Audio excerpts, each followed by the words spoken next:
Now, I was thinking about resilience, and I realised that the classic quest, revisited and rehashed so very many times in stories over the centuries and across cultures, is at its core a lesson in building resilience. If you think about it, it's a quest involving a journey with a series of obstacles getting in the way of reaching the goal. Everyone will have come across the classic quest in many different stories, but as just one example, the Harry Potter stories repeat this theme over and over in every book. And our life is a journey. It's a path, often potholed with difficulties and beset with traps, which I like to call heffalump traps, because Winnie the Pooh was always on some quest or other, invariably with a pot of honey as the goal. But of course the joke of the heffalump trap is that there was never a real heffalump. It was all in Pooh's imagination. But here's the point I want to make today. The pot of honey isn't resilience. The quest isn't to build resilience. The quest is to reach a goal. Resilience is developed as a byproduct whilst overcoming the obstacles along the way. Just as we can't directly gain self-esteem, it doesn't come in packages that we can buy or pills that we can take. Resilience is something that emerges as we strive for our goals. And our language is littered with sayings and phrases relating to this. What doesn't kill you makes you stronger. The fastest cure for anxiety is action. And calm seas do not good sailors make. And I'm sure these and similar are present in every language and every culture. The message is clear. We need challenge in order to stretch ourselves and find our strengths. Staying within our comfort zone will not ever activate our resilience template. Our brains are wired to overcome difficulties and take on challenges and unravel conundrums and think through puzzles. In fact, I often liken our human brain to an intelligent toddler. If we don't give them something interesting and challenging to do, they'll resort to destructive activities like scribbling on the wall or pulling things apart and generally running amok. The tricky thing is that our modern culture tends ever more toward keeping people safe at the cost of allowing us to learn through risk. You only have to look at a few public notices to see this. Notices warning us to step carefully and hold the handrail whilst using stairs, and barriers stopping us from getting too close to a cliff-top view, and use-by dates that prompt us to chuck our food out, which our eyes and noses tell us is perfectly good. We used to be allowed to use our own judgment on such things, but this is less and less the case, and I actually fear that we're worrying like the proverbial frogs in pots. Now, I've heard this, and I hope you won't, but apparently if you put a frog into boiling water, it will jump out immediately. But put into cold water, which gradually heats up, it won't notice the change until it's too late. There's a learned helplessness that comes with this nanny state of ours, which little by little whittles away at our trust in our own abilities, instincts, and judgment. And I would say helplessness is on the increase to the extent that our volition is being removed. And I think helplessness can be seen to be the opposite of resilience. There is nothing so disempowering as having to wait for someone else to make a decision or an action. And by contrast, there's nothing so empowering as being able to decide and act on one's own volition. And I want to look now at how the classic quest storyline melds with the human givens approach, whereby setting positive goals, the quest, that get our needs met, the pot of honey, and making full use of our innate resources, we triumph over the obstacles of life and, of course, gain resilience along the way. And this is how we can use the human givens framework to build resilience. But how can we perform a quest? Well, we know that the arousal of stress causes an emotional hijack whereby our upper intelligence is impeded. We can't think straight, our focus is narrow and locked, and we can't perform to the best of our abilities. So we need to find a way to overcome this. Interestingly, though, we can feel a very similar set of symptoms when we're stretched, exhilarated by learning something new, being set a good challenge or given enjoyable, meaningful work. So whereas fear of danger triggers our fight or flight template, anything that looks to be a route to getting our needs met triggers this motivation template. In terms of our hunter-gatherer origins, it's our hunting mode. Now just have a really quick look at this. the human function curve. And you can see that at the lower left-hand end, there's not enough going on. Our brain is bored and gets up to mischief, misusing the imagination to conjure up anxieties and so on. At the right-hand side is stress and breakdown. That's obvious, too much pressure. In the middle is the sweet spot, where we're stretched but not stressed, and we can perform at our best. And in this sweet spot, other hormones, especially dopamine, serve to speed up thought, help us to make pattern matches and connections and understand things and see how to solve problems quickly and intelligently. In this state, we're better at seeing the wider perspective and can incorporate context and be quick-witted and encode new learning and lay down memories for future reference. In other words, we're more intelligent and therefore more able to take on life's challenges and be flexible and adaptable to change. And I very much see this as resilience. So how can we ensure the positive motivation circuit is activated? Well, by ensuring our activities are meaningful to us, positive, achievable, and needs-oriented. I'm referring here to our essential emotional needs, the things we need from our environment in order to thrive. These, along with our innate resources, the inherent mental and physical faculties we've been endowed with, form the backbone of the human givens approach. Now, in this very short talk, there isn't time to describe our needs and resources in detail, but please have a look at the information sheet. By understanding that our motivation comes from our vital drive to get our essential needs met through use of our innate resources, it can be seen that success in terms of thriving in our life is greatly enhanced when we can use our faculties, intelligence, and resources to the full. The symptoms and consequences of chronic stress impedes this. So lowering our stress levels, learning how to relax, is crucial. There are many well-known and documented ways to do this, from simple breathing exercises to disciplines such as meditation, yoga, mindfulness, to outdoor exercise, walk the dog, and connecting with the natural environment. And also good eating and sleep habits are very important. So all of these things help, and we all have different ways of relaxing. But I would actually especially urge you to have a go at the very simple and effective 7-11 breathing technique, which we teach in most of our human givens training days, and all good HG therapists will teach as well. Now, if all of these activities sound lovely but completely unattainable from the seeming prison of your hectic work schedule and the shackles of your desk, I would urge you to make a break for it. Even if all you manage is 5 or 10 minutes away from your work environment, go for it.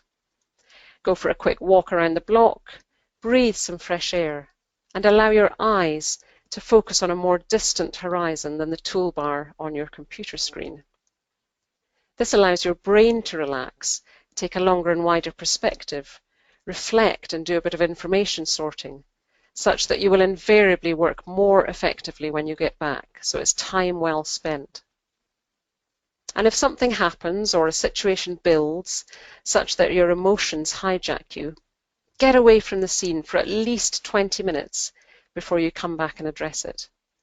I explain much more about this and other stress busters in my workplace stress training day. But the other aspect to take on board is that it's a positive or virtuous cycle. When you're getting your needs met, you'll feel calmer and will be able to function to the best of your abilities. So getting our needs met is central to building resilience. It's a bit chicken and egg. The contrary is a vicious cycle whereby we're not getting our needs met, which causes emotional arousal, which in turn stops us from getting our needs met. So obviously we want to be on the win-win virtuous cycle. And this got me thinking about where and when we need to work on our resilience as a society. And I think we need to be doing this from the get-go. I brought up 3 boys, and over the years I've had some fairly backhanded compliments aimed at my seeming nonchalance as I let them get on with things, cycle off on their own, use knives, pitch their own tent, cook, and variously work out the risk levels of an activity for themselves. Now, I'd love to say I did that consciously, but in reality I was just doing the best I could at the time. But I did read an article advocating okay parenting, good enough, as better than perfect parenting, thank goodness. Because whilst obviously wanting to keep our kids safe, we need to allow them enough leeway to make mistakes and learn from them, to discover stuff from themselves and to realise that difficulties can be overcome. After all, we all learned to crawl and then to stand up and walk. And if babies gave up after a few falls, or parents picked them up and carried them forever, we would never have survived as a species.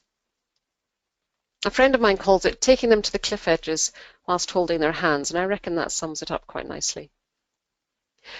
But tragically, our society allows for less and less of this freedom to explore and discover the boundaries of safety. We're doing our children a massive disservice, I think, by mollycoddling them to the extent that when they come to leave home in their late teens, they're ill-equipped to deal with the various environments in which they find themselves. It's no surprise to me that increasing numbers return to the safety of their parental home and they give up on university courses or jobs, or fall foul of addictions, suffer alarming rates of stress, anxiety and depression. And then, of course, we lead them to believe that medication is the answer to their troubles rather than adventure and endeavour. I think we're failing to teach them that ups and downs and challenges and difficulties are all part of the journey. So, of course, when they come across an obstacle, they aren't equipped to deal with it.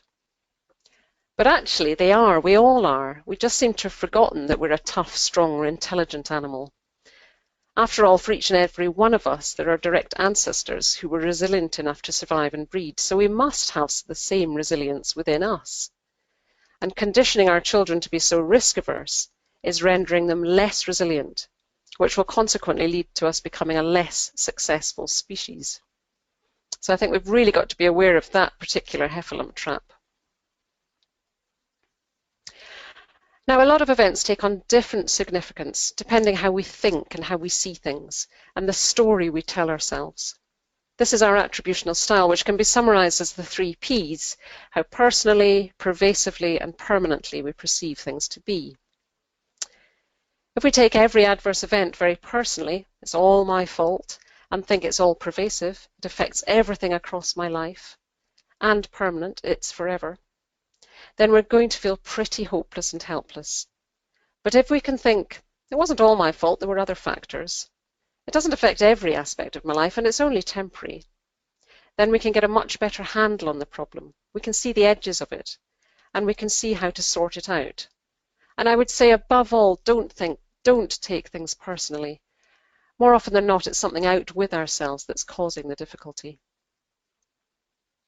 And getting our needs met in balance is also very key to the significance of adverse events in our life. I'm just going to take security as one example here. As with most of our essential needs, there's an ideal balance to be found. A need for too much security can lead to a risk-averse, prevention-focused mindset, which can cause us to become stuck and scared to move along our path, or fixed in our habits and thwarted. A more promotion-focused mindset, allowing for curiosity and adventure and discovery, leads to a promotion-focused mindset, allowing for curiosity. But it will, of course, involve more risk. But remember those quotes and sayings, staying at home wrapped in cotton wool doesn't teach us anything or make us stronger. So in the long run, ironically, it makes us less resilient and therefore more at risk. And there's a tipping point here. A slightly insecure environment causes us to become a little bit risk-averse. We don't want to rock the boat in any way. But there comes a point where our environment is so insecure that we have to switch to a promotion-focused mindset to seek an alternative. And we only have to look at the dire circumstances of the migrants fleeing their homelands to understand this. They've gone beyond the tipping point. They have no security at home, and therefore they will take enormous, life-threatening risks in order to find somewhere new to live. And by the way, stress is also catching in that we feel empathy for others. World events can cause us a lot of stress because more often than not we can't actually do anything about them ourselves. We can't act. So I just want to finish today's very quick talk having a look at engaging resilience when we're stressed. And this is just a quick rundown. So the first thing is to calm down using 7-11 breathing or any other strategy that works for you so you can think more clearly. And with your thinking head back on, work out the source of the stress and therefore what to do. It's very likely that it's something in your environment, your work situation, for instance, stopping you from getting one or more of your needs met. It's not your fault, it's your situation.